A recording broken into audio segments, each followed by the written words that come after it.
Pujilah Tuhan buat hari yang indah ini. Kita bisa bersekutu dengan Tuhan. Kita boleh memuji, menyembah Tuhan. Kita boleh bertemu dengan Tuhan. Dan kita boleh bertemu dengan saudara-saudara seiman. Sebenarnya inilah sukacita kita yang sejati. Yaitu kita bersekutu dengan Tuhan. Berjumpa dengan Tuhan. Tidak ada sukacita yang lebih besar lagi daripada bersekutu dengan Tuhan. Oleh sebab itu saudaraku, biarlah semua kita pada hari ini mengarahkan hati kita kepada Tuhan dan kita bersekutu dengan Tuhan.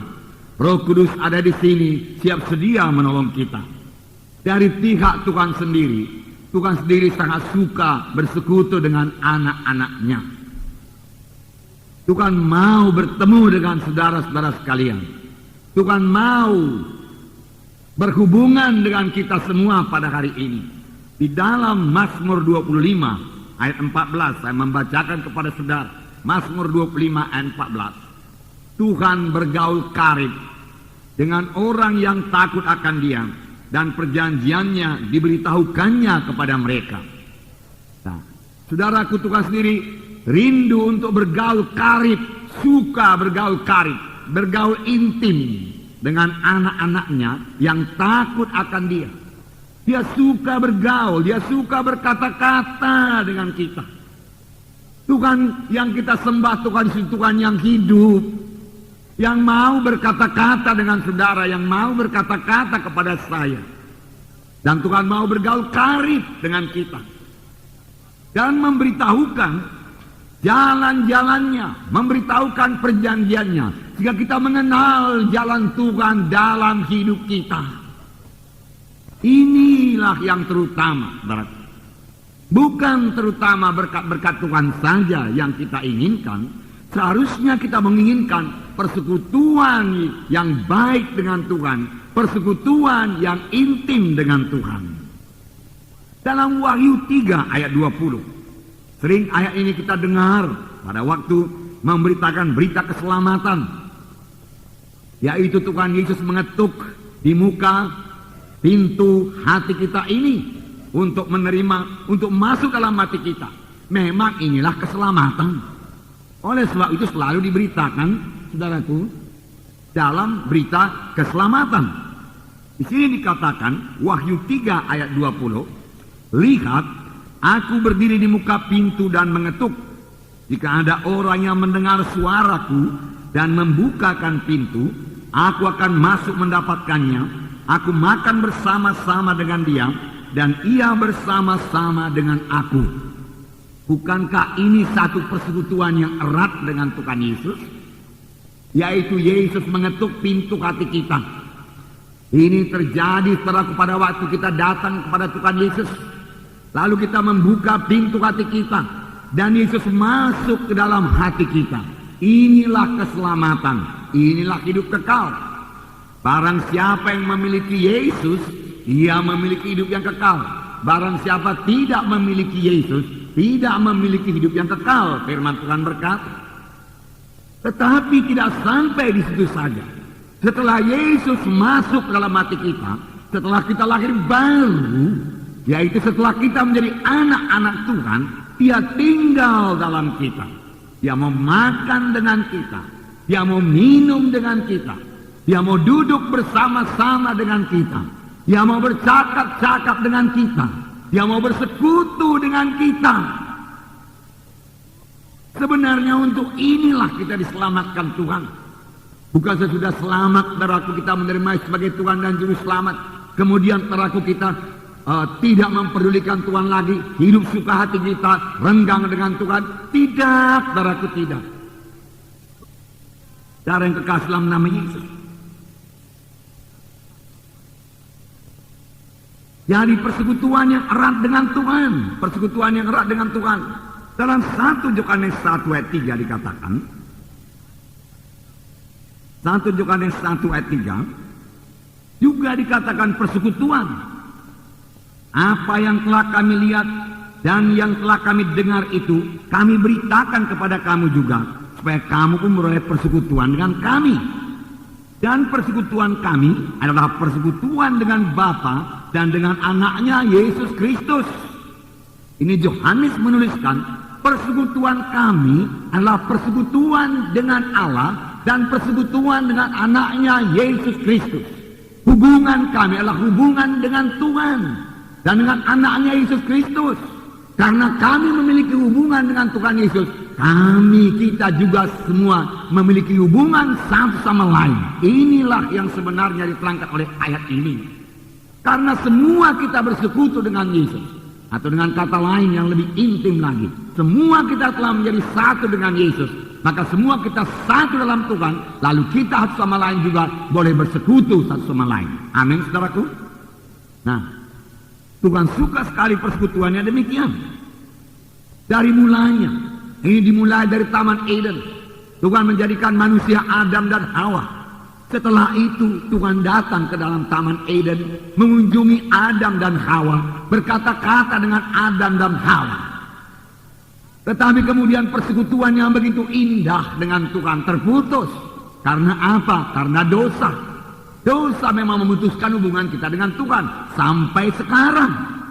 Sekarang juga setiap anak Tuhan yang berdosa, saudaraku, maka persekutuannya dengan Tuhan mulai terganggu. Hubungan yang manis dengan Tuhan mulai renggang dengan Tuhan. Dan anak Tuhan tersebut harus mengaku semua dosanya dan bertobat. Lalu Tuhan akan mengembalikan persekutuannya indah kepada anak Tuhan tersebut. Sesudah itu, marilah pelihara persekutuannya indah dengan Tuhan. Bahkan persekutuan ini bertambah hari bertambah dekat, bertambah hari bertambah intim. Karena bertambah kita bersekutu dengan Tuhan, bertambah kita mengenal Tuhan. Sebenarnya tanpa bersekutu dengan Tuhan, tanpa memiliki perhubungan yang erat dengan Tuhan, kita tidak akan pernah mengenal Tuhan. Kita mengenal dari jauh saja, luaran saja. Dan jangan lupa saudara-saudara kita ini mempelai Kristus. Bagaimana kalau seorang istri tidak mengenal suaminya? Bagaimana seorang suami tidak mengenal istrinya? Dia boleh jadi hanya mengetahui namanya, kedudukannya, rupanya, dan lain sebagainya. Tetapi tidak pernah mengetahui hatinya, kehendaknya.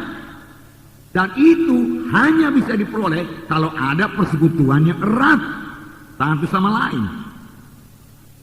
Nah, sesudah hubungan manusia dengan Tuhan terputus, Yesus saudaraku pergi ke kayu salib untuk memulihkan hubungan tersebut di atas. Saudara melihat bagaimana sengsara Tuhan Yesus supaya manusia ini boleh kembali ke sorga, supaya manusia ini boleh bersekutu dengan Tuhan, supaya manusia ini boleh mengenal Tuhan lagi. Yesus dipaku di kayu salib, darahnya dicurahkan dari kepala yang diberi mahkota duri, darah mengalir dari tangan, darah mengalir dari punggung, darah mengalir, menetes dari kaki, darah mengalir untuk mengembalikan persekutuan kita dengan Tuhan. Supaya kita yang telah mati dalam dosa hidup lagi dan boleh bersekutu dengan Tuhan, boleh bersekutu dengan Tuhan, boleh bertemu dengan Tuhan. Inilah hidup yang kekal dalam persekutuan dengan Tuhan. Disitulah saudara beroleh segala-galanya berkat Tuhan, saudaraku. Tetapi banyak anak-anak Tuhan membuat itu terbalik. Yang dia inginkan bukanlah persekutuan dengan Tuhan, tetapi yang dia inginkan berkat-berkat daripada Tuhan. Dia datang kepada Tuhan hanya untuk berkat-berkat Tuhan, bukan untuk jatuh cinta kepada Tuhan Yesus, lalu memiliki persekutuan yang erat dengan Tuhan Yesus. Bukan. Yang dia rindukan, kalau dia sakit, yang dia maui kesembuhan. Di mana Tuhan Yesusnya tidak peduli. Pokoknya saya sembuh. Saudaraku, kesembuhan terjadi kalau Yesus masuk dalam hati saudara. Dan sesudah itu saudaraku, tetap dalam persekutuan yang erat dengan Tuhan, maka kesembuhan saudara juga tetap. Penyakit tidak kembali. Ada yang datang kepada Tuhan untuk berkat-berkat materi. Saya perlu ini Tuhan, saya perlu itu Tuhan, dan lain sebagainya. Tetapi dia kurang memperhatikan persekutuannya dengan Tuhan. Jadi siapakah Tuhan itu kalau demikian? Dia hanya sebagai seorang yang memenuhi kebutuhan kita, yang memenuhi keperluan kita. Ingatlah saudaraku, dia itu Tuhan yang mengasihi kita. Dia mau bersekutu dengan kita. Dan kita ini bangsa pilihan Tuhan. Bangsa Israel telah gagal. Dan firman Tuhan berkata, itu menjadi teladan kepada kita. Supaya kita jangan jatuh sebagaimana bangsa Israel telah jatuh. Kita melihat Tuhan suka bersekutu dengan bangsa Israel. Tuhan berkata bahwa bangsa Israel adalah umat kesayanganku. Aku mau berkata-kata dengan umat kesayanganku ini. Aku mau bersekutu dengan dia. Tuhan berkata, tetapi bangsa Israel tidak setia. Dalam Keluaran 19 sudah diterangkan. Saya membacakan kepada saudara. Inilah perjanjian Tuhan. Ayat 5 dan 6 saya bacakan. Jadi sekarang, jika kamu sungguh-sungguh mendengarkan firman-Ku dan berpegang kepada perjanjian-Ku, maka kamu akan menjadi harta kesayangan-Ku sendiri dari antara segala bangsa, sebab Akulah yang mempunyai seluruh bumi. Kamu akan menjadi bagiku kerajaan imam dan bangsa yang kudus. Inilah semuanya firman-Nya harus kau katakan kepada orang Israel. Tuhan menghendaki supaya bangsa Israel menjadi harta kesayangannya sendiri dari segala bangsa. Menjadi kerajaan imam, menjadi bangsa yang kudus. Tuhan memilih bangsa Israel bukan karena istimewanya bangsa Israel, bukan karena kudusnya bangsa Israel. Kalaupun bangsa Israel bisa mencapai kekudusan, itulah karena persekutuannya dengan Tuhan Yesus.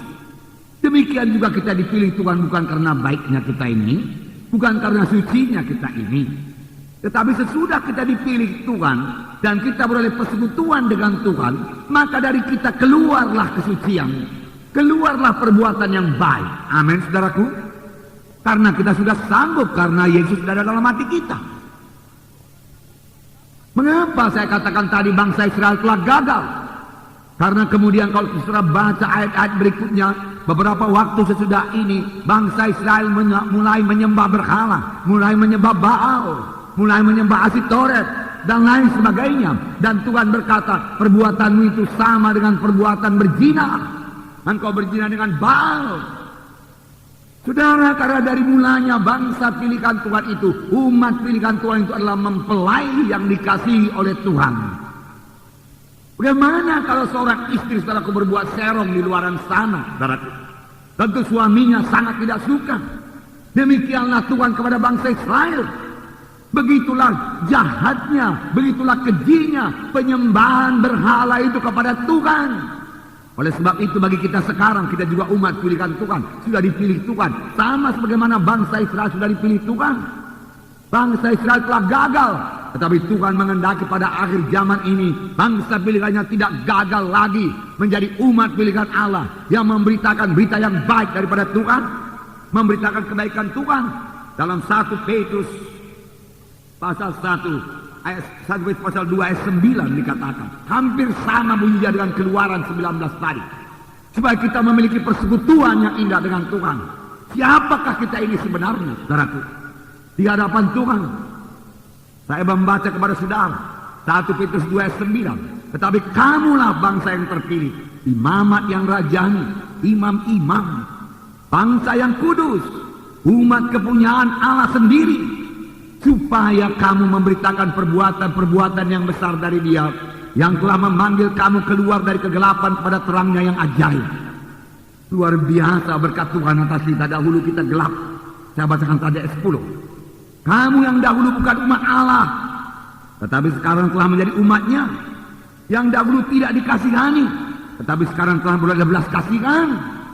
Luar biasa berkat Tuhan. Untuk apa semuanya diberikan Tuhan? Tuhan menghendaki umatnya bersekutu dengan Tuhan.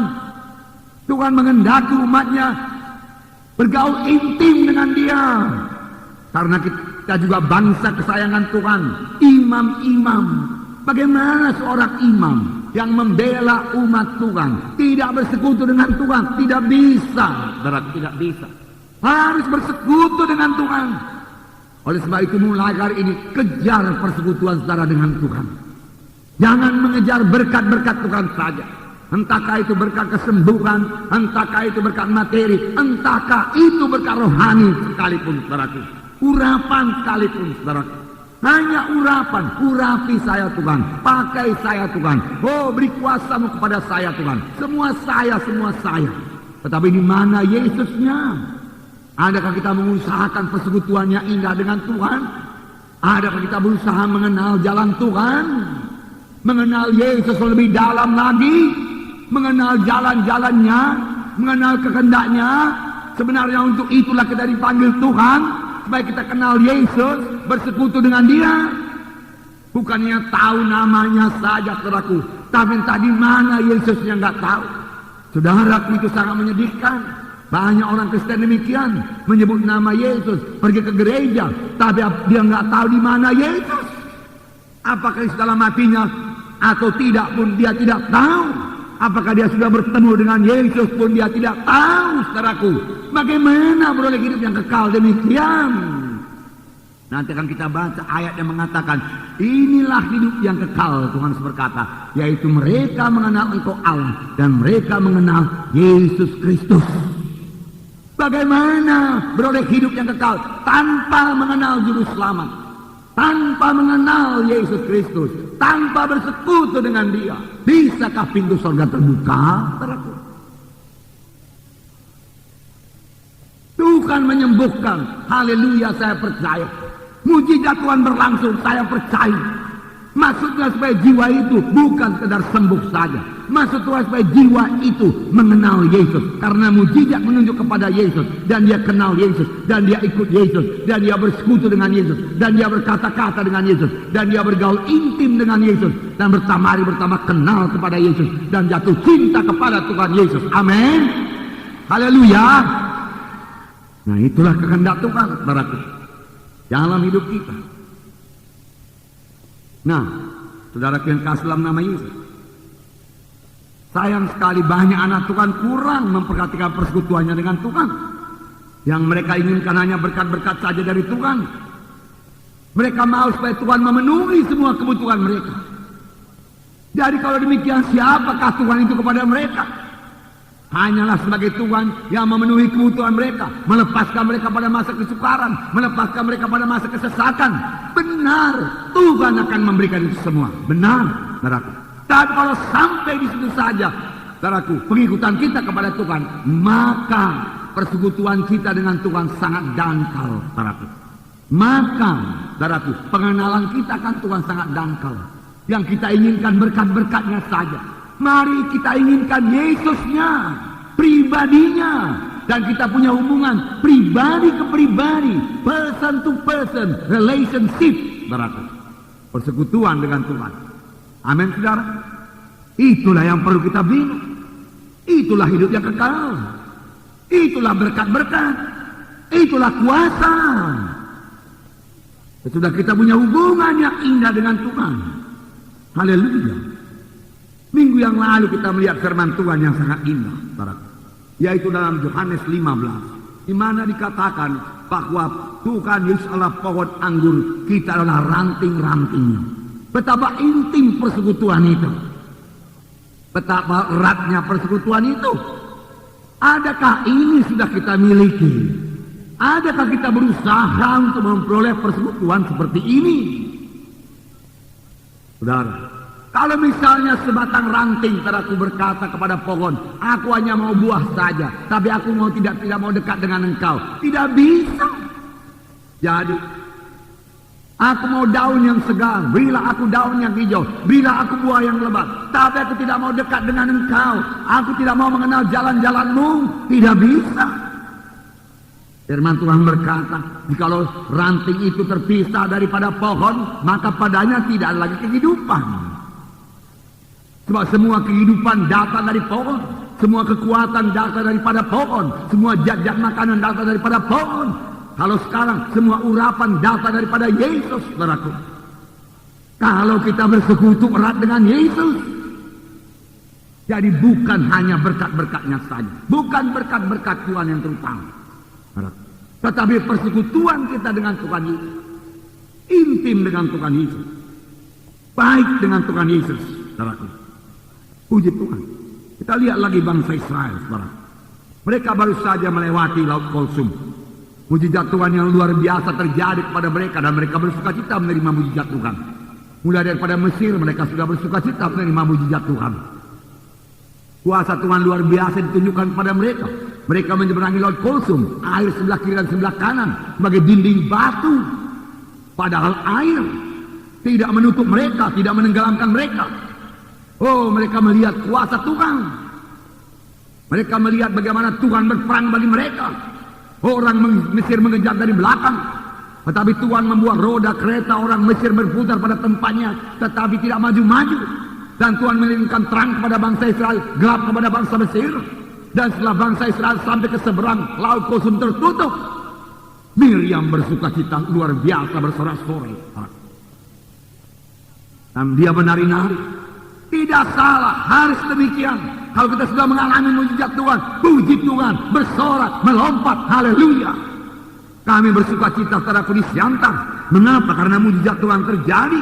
Begitu banyak orang disembuhkan Tuhan. Luar biasa mujizat Tuhan dinyatakan. Tidak sempat dites satu persatu. Pada malam pertama saja sekitar 480 alamat yang baru. Karena mereka itu jiwa-jiwa yang baru. Saya nggak tahu malam kedua, saya belum dapat laporan, saudaraku. Nah, saudaraku yang kasih dalam nama Yesus, patut bersukacita karena menerima mujizat Tuhan. Tapi jangan sampai di situ saja. Kalau kita hanya bersukacita dengan berkat-berkat Tuhan, bukan dengan Tuhan kita bersukacita, saudaraku, maka pengenalan kita akan Tuhan sangat dangkal. Persekutuan kita dengan Tuhan sangat dangkal. Dan kalau ada sedikit gangguan, kalau berkatnya mulai tertutup, maka iman kita memulai goyang. Pengikutan kita memulai tidak teguh lagi kepada Tuhan. Sebabnya semuanya bersandar kepada berkat-berkat Tuhan. Berkat-berkat Tuhan, bukan Tuhan Yesusnya. Saya bacakan kepada saudara Keluaran 15. Keluaran 15 ayat 20-21. Saya bacakan. Lalu Miriam, nabiah itu, saudara perempuan Harun, mengambil rebana di tangannya, dan tampillah semua perempuan mengikutinya sambil memukul rebana serta menari-nari. Dan menyanyilah Miriam memimpin mereka. Menyanyilah bagi Tuhan sebab ia tinggi di luhur. Kuda dan penunggangnya dilemparkannya ke dalam laut. Miriam bersukacita, melompat-lompat, memakai tamborin, dan dia menyanyi. Menyanyilah bagi Tuhan sebab ia tinggi dan luhur. Kuda dan penunggangnya dilemparkannya ke dalam laut. Dia bersukacita. Berapa umurnya saudara berkata? Dia itu kakak Musa. Pada waktu Musa dipanggil Tuhan membebaskan bangsa Israel sudah 80 tahun. Kemudian makan waktu lagi beberapa tahun di Mesir. Kemudian mereka bergerak keluar daripada Mesir, saudaraku, sampai Laut Kulsum. Boleh jadi umurnya sudah 90 tahun waktu itu. Miriam, tapi Miriam masih melompat-lompat karena sukacita. Memakai tamborin, dan dia mengajak seluruh perempuan mengikuti dia. Dan menyanyilah Miriam bagi Tuhan. Menyanyilah bagi Tuhan, dia katakan, sebab dia tinggi dan luhur. Kuda dan penunggangnya dilemparkannya ke dalam laut. Mereka bersukacita, mereka melompat-lompat. Tidak salah. Tuhan suka, haleluya. Tuhan suka kita bersukacita kalau Roh Kudus turun. Tuhan suka kita ketawa kalau Roh Kudus turun. Tidak ada salahnya. Tuhan suka kita melompat-lompat waktu memuji dan menyembah Dia. Haleluya. Kita memberikan rebana di sini atau kadang-kadang celebration yang begitu lengkap. Bagaimana beraku di Siantar. Puji Tuhan karena bersuka cita dan anugerah Tuhan yang limpah. Ada keselamatan yang dikaruniakan Tuhan. Tetapi sudah selamat, mana persekutuan yang indah dengan Tuhan? Adakah kita mengejar persekutuan itu, saudara? Nah, Miriam bersukacita. Tetapi, saudara, mengapa bersukacita? Luar biasa. Kalau kita melihat riwayat bangsa Israel, di Mesir tidak punya harapan apa-apa. Masa depan hancur. Anak-anak laki-laki dibunuh, saudara. Berarti bangsa itu tidak lama lagi akan punah. Dan menjadi bangsa Mesir semuanya. Tidak ada masa depan. Tetapi kemudian mereka bebas daripada perbudakan seumur hidup. Dibebaskan Tuhan. Haleluya. Mereka sangat bersukacita. Bukan hanya itu. Mereka sudah dilimpahkan Tuhan dengan segala berkat harta-harta Mesir yang mereka jarah sebanyak-banyaknya mereka bawa. Karena bangsa Mesir telah memberikan semua kepada bangsa Israel. Pergilah kamu, tinggalkan kami. Nanti kami juga mati. Pantas mereka bersukacita. Tetapi 3 hari kemudian, hanya 3 hari. Dengan segala barang jarahan masih menyertai mereka. Dengan emas perak daripada Mesir masih menyertai mereka. Mereka sudah bersumut-sumut. Betapa dangkalnya persekutuan mereka dengan Tuhan. Hanya karena tidak minum. Saya bacakan ayat 22 sampai 24. Keluaran 15. Musa menyuruh orang Israel berangkat dari laut seberang. Lalu mereka pergi ke padang gurun Syur. 3 hari lamanya mereka berjalan di padang gurun itu dengan tidak mendapat air. Sampailah mereka ke Mara. Tetapi mereka tidak dapat meminum air yang di Mara itu, karena pahit rasanya. Itulah sebabnya dinamai orang tempat itu Mara. Lalu bersungut-sungutlah bangsa itu kepada Musa, kata mereka, apakah yang akan kami minum? Musa berseru-seru kepada Tuhan, dan Tuhan menunjukkan kepadanya sepotong kayu. Musa melemparkan kayu ke dalam air, lalu air itu menjadi manis. Dan seterusnya. Mereka bersungut-sungut. Tentu saja Tuhan tidak menyenangi sungut-sungut ini. Walaupun demikian Tuhan masih bermurah kepada mereka. Musa berseru kepada Tuhan, Tuhan bagaimana ini Tuhan? Tuhan berkata, ambil itu batang kayu, lemparkan kepada air itu, maka air itu akan menjadi manis. Musa berbuat demikian, lalu mujizat terjadi. Bangsa Israel kembali bersukacita karena mujizat, karena boleh minum. Tetapi tidak ada hasrat dalam hatinya sebagaimana Musa. Musa memiliki hasrat untuk mengenal Tuhannya. Tetapi mereka bangsa Israel hanya berkat-berkatnya sudah cukup. Musa sudah cukup. Kami mau berkat-berkat Tuhan saja.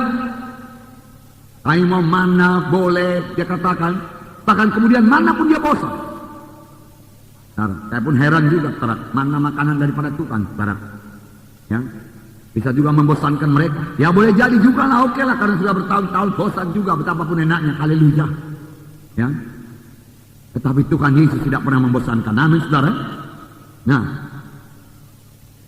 mengapa mereka bersungut-sungut? Sudah bimbangkah mereka? Betapa dangkal saudaraku iman mereka. Sudahkah Tuhan berubah? Di mana Tuhan yang membelah laut Kolsum itu saudaraku? Lalu terjadi persoalan yang kecil, air yang pahit. Mengapa mereka tidak bersandar kepada Tuhan? Seharusnya kalau mereka sudah kenal Tuhan, mereka akan bersandar kepada Tuhan. Mereka akan berkata, Tuhan kau sangat mengasihi kami, Tuhan. Kami ini bangsa pilihan-Mu. Jauh-jauh kau bawa kami dari Mesir, Tuhan. Dan kau berjanji memberikan tanah Kanaan kepada kami. Dan kami telah melihat mujizat yang luar biasa. Laut Kolsum pun kau belah, Tuhan. Luar biasa mujizat-Mu, Tuhan. Perkara kecil lah ini, Tuhan. Kami mengasihi Engkau, Tuhan Yesus. Kami tidak akan bersungut-sungut, Tuhan. Walau sekalipun tidak minum 1 minggu ini, tidak persoalan, Tuhan, tidak persoalan. Tapi sedikit saja gangguan, terus bersungut-sungut. Banyak juga anak Tuhan demikian. Setelah diberkati Tuhan, setelah selamat, sukacita, sedikit gangguan, sedikit kritik, mundur daripada jalan Tuhan. Mengapa? Karena yang diinginkannya selama ini adalah kesembuhannya, berkatnya, berkat daripada Tuhan, bukan Tuhan Yesusnya. Kalau dia sudah jatuh cinta pada Tuhan Yesus, bagaimanapun goncangan, dia akan tetap teguh berpegang pada Tuhan Yesus dan tidak mau setelah berpisah dengan Tuhan Yesus. Amin, saudara. Jadi persekutuan dengan Tuhan, persekutuan dengan Tuhan. Nah, dalam Keluaran 16, mereka lebih banyak lagi bersungut-sungut. Ayat 2 dan 3. Di padang gurun itu bersungut-sungutlah segenap jemaah Israel kepada Musa dan Harun. Dan berkata kepada mereka, kalau kami mati tadinya di tanah Mesir oleh tangan Tuhan, ketika kami duduk menghadapi kuali berisi daging dan makan roti sampai kenyang. Sebab kamu membawa kami keluar ke padang gurun ini untuk membunuh seluruh jemaah ini dengan kelaparan. Takkanlah mereka diberikan Tuhan kelaparan. Tuhan lebih tahu apa yang mereka butuhkan. Sepanjang mereka bersekutu dengan Tuhan, semua itu akan diberikan Tuhan kepada mereka. Nah, dalam persekutuan dengan Tuhan, para kita bertumbuh dalam Tuhan. Kita harus menjadi seperti Dia kalau kita mau sampai kepada panggilan Tuhan. Ingat, kita ini pengantin Kristus. Saudara, kita mudah mengerti secara dunia ini bagaimana satu rumah tangga di mana suami dan istri tidak bersekutu. Istri hanya mau, saudaraku, kebutuhannya dipenuhi saja. Sang suami, saudaraku, yang memberikan semua kebutuhan istrinya, saudaraku, apa saja, saudaraku. Tapi mereka tidak mau saling mengenal lebih intim, saling mengenal lebih rapat lagi. Nanti akan kita lihat lebih jauh lagi, saudaraku, mengenai pernikahan ini. Karena kita juga mempelai Kristus, pengantin Kristus. Bagaimana seorang pengantin yang tidak mengenal mempelainya, saudara? Secara dunia kelihatannya saudaraku lucu, ya. Tidak mungkin berumah tangga. Tetapi secara rohani bisa terjadi. Dan banyak terjadi. Sehingga Tuhan mengeluh, bangsa ini tidak mengenal aku, Tuhan berkata. Bangsa pilihan Tuhan tidak mengenal Tuhan. Sampai saudaraku, pernah dalam satu ayat Tuhan berkata, saudaraku, Anjing mengenal tuannya, Tuhan berkata. Tapi bangsaku tidak mengenal aku, Tuhan berkata. Bagaimana mungkin bisa demikian? Karena kurang saudaraku memperhatikan Tuhan. Hanya rindu berkat-berkat Tuhan saja. Hanya mau pertolongan Tuhan saja, saudaraku. Nah, saudara, dalam perjanjian baru ada teguran Tuhan kepada bangsa Israel.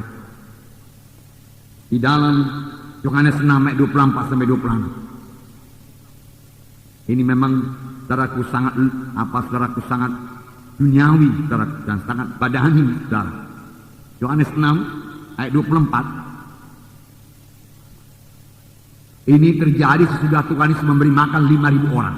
Apa yang terjadi ayat 24? Ketika orang banyak melihat bahwa Yesus tidak ada di situ dan murid-muridnya juga tidak, mereka naik ke perahu-perahu itu lalu berangkat ke Kapernaum untuk mencari Yesus. Sampai di sini baik. Kalau mereka mau mencari Yesus untuk bertemu dengan Yesus, menerima pengajaran dari Yesus, haleluya. Kalau mereka mencari Yesus untuk bersekutu dengan Yesus, puji Tuhan.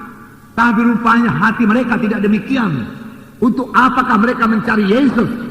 Saya bacakan kepada saudara dalam ayat 25. Ketika orang banyak menemukan Yesus di seberang laut itu, mereka berkata kepadanya, "Rabi, bila mana engkau tiba di sini?" Yesus menjawab mereka, "Aku berkata kepadamu, sesungguhnya kamu mencari aku, bukan karena kamu telah melihat tanda-tanda, melainkan karena kamu telah makan roti itu dan kamu kenyang." Saudara, Yesus mengetahui hati kita. Yesus mengetahui hati orang-orang yang mengikut dia. Yesus mengetahui hati Judas juga. Tidak ada yang terlindung pada Tuhan Yesus. Mereka ini mencari Yesus. Pada pagi hari mereka bangun dan dia lihat Tuhan tidak ada. Malamnya mereka telah makan sampai kenyang. Sisa lagi 12 bakul. Tentunya roti yang sudah diberkati Tuhan adalah roti yang paling lezat. Dan itu diberikan Tuhan kepada mereka. Mereka makan semua 5.000 orang. Tambah lagi perempuan dan anak-anak boleh jadi 10.000, 15, 20.000. Boleh jadi. Semua makan. Lalu Tuhan berkata, kumpulkan sisa-sisanya. Dan ada 12 bakul. Mereka bangun pagi-pagi. Mereka berpikir, mereka sudah lapar lagi. Di manakah roti yang semalam? Sisa-sisanya pun masih ada 12 bakul. Cukup banyak ini. Mari kita cari Yesus. Mari kita cari Yesus. Lalu mereka cari Yesus. Tidak ada. Lalu mereka cari informasi ke sana kemari. Dia dengar Yesus sudah berangkat ke seberang. Lalu mereka mengambil perahu dan berangkat ke seberang. Di seberang mereka bertemu dengan Yesus. Dan dengan manis mereka berkata, "Rabi, bila mana kau tiba di sini?" Tetapi Yesus mengetahui hatinya. Dan Yesus berkata, "Aku berkata kepadamu, sesungguhnya kamu mencari aku. Bukan karena kamu telah melihat tanda-tanda. Melainkan karena kamu telah makan roti itu dan kamu kenyang." Saudaraku yang kekasih dalam nama, ini pelajaran kepada kita, saudaraku. Saudara, Tuhan suka kalau kita mengikut Yesus untuk menerima tanda-tanda mujizat, kesembuhan. Amin. Tetapi tidak sampai situ juga. Tanda ajaib, tanda mujizat yang diperbuat Yesus menunjuk kepada Yesus. Maksud Yesus dengan tanda ajaib, tanda mujizat itu, mereka mengenal Yesus. Dan setelah mereka mengenal Yesus, mereka bersekutu dengan Yesus. Dan setelah mereka bersekutu dengan Tuhan Yesus, persekutuan mereka bertambah hari, bertambah erat, bertambah intim. Sehingga mereka betul-betul mengenal Yesus dalam hidupnya. Amin, saudara. Sudahkah kita mengenal Yesus sungguh-sungguh dalam hidup kita? Adakah persekutuan kita intim dengan Tuhan? Ataukah kita hanya rindu berkat-berkat Tuhan saja? Tiap kali berdoa kita doa minta kepada Tuhan, saudaraku. Tetapi kita bukannya bersekutu dengan Tuhan dan menantikan suara Tuhan, menantikan pimpinan Tuhan. Tuhan, aku ini anakmu Tuhan, aku perlu pimpinanmu Tuhan, bicaralah kepada aku Tuhan. Itu yang disukai Tuhan. Aku mau mematuhi Engkau Tuhan. Aku mau Tuhan mengenal jalan-jalanmu. Inilah didoakan oleh Musa, mengenal jalan-jalan Tuhan. Nah,